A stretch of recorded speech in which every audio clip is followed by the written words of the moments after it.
Howdy. 9:27 p.m. Friday, March 3rd. 75 hard, day 50. Big day. Didn't feel like a big day, but 50 days is pretty impressive. I'll take it. Only 25 days to go.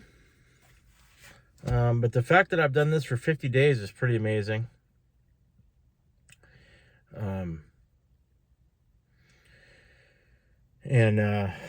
Yeah, I'm not done yet. I have to do my reading and my picture.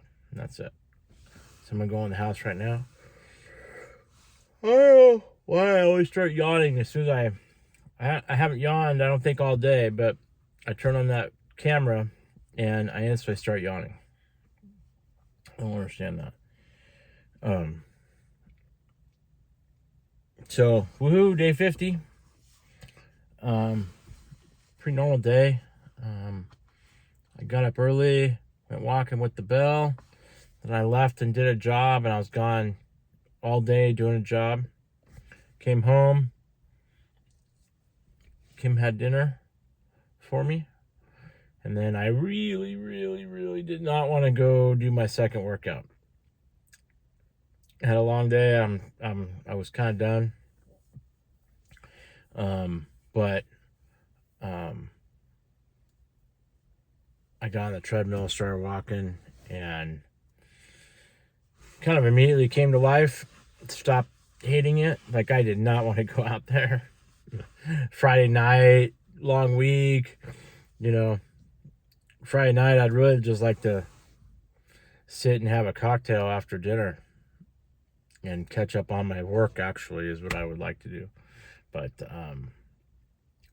no, I sat in the kitchen for about a half an hour, convincing myself to go out and do my second workout, and then finally did it. So obviously I'm happy I did it.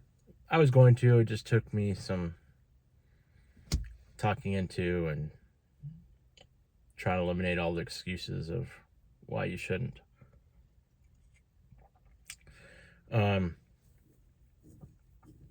I will today on my drive I listened to a Joe Rogan podcast, which I recommend.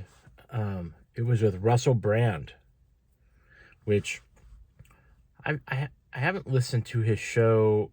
He has a show on Rumble every day, Monday through Friday, and I haven't listened to like a whole show, but I've seen clips, and I've been pretty impressed by his clips. And I tell you what, the dude is, I like his clips. Like, I like what he's saying, and I appreciate his honest, he's as honest as it gets, man. He said some stuff on the Rogan podcast that even Joe wouldn't touch. And Joe will dive into anything. And Russell Brand made some comments about some stuff that he did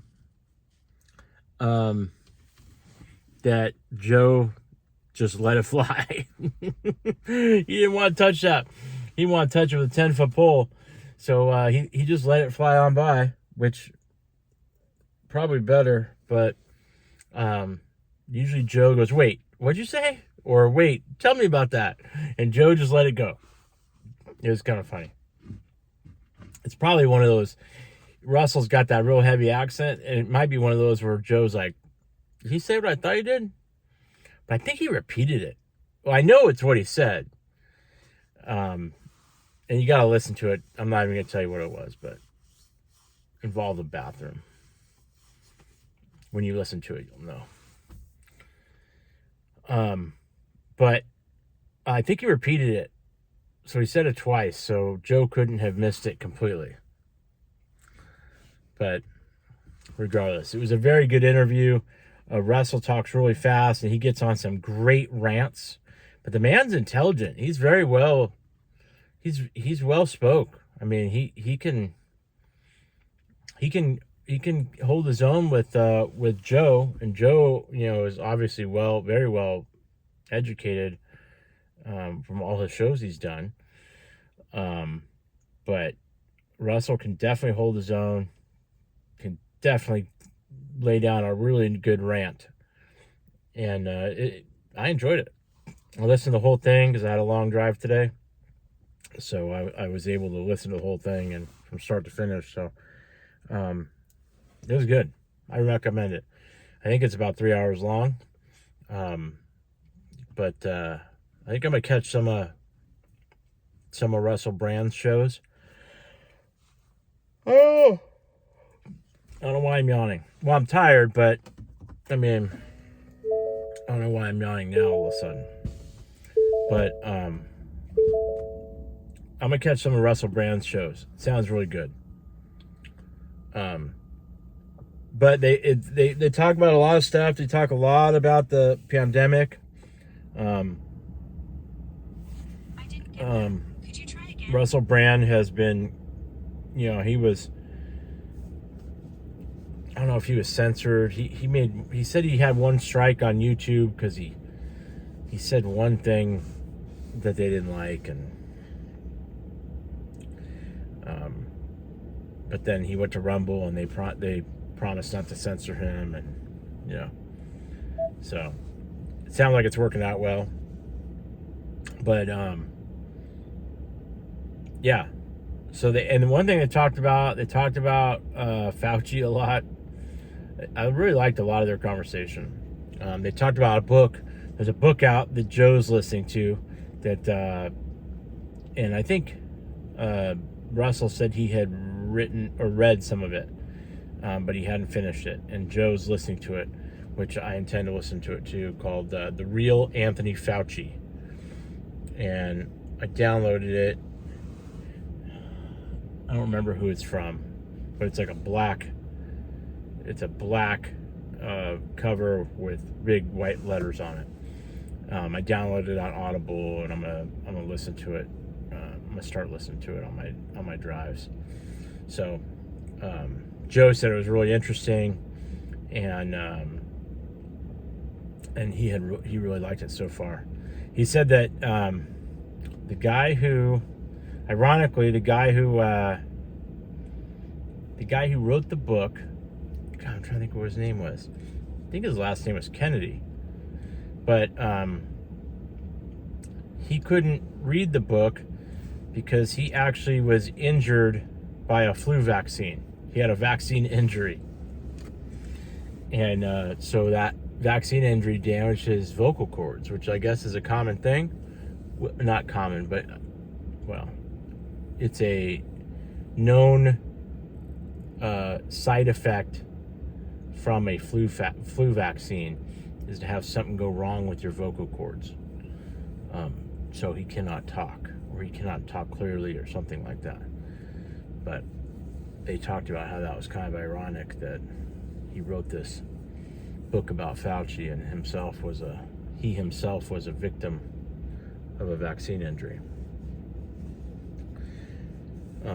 Not the vaccine, but a flu one.